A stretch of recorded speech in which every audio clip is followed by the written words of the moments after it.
If you want to remotely control your PC on OPPO Reno 15 Pro, first of all, we can open Settings. Now in here, choose Device Connect, and then we can go to PC.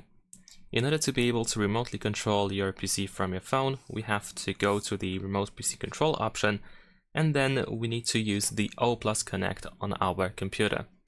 If you want to get the OPPO Connect app, then what you can do is you can go to connect.oppo.com, and then on this website you can download the app for Windows and for Mac.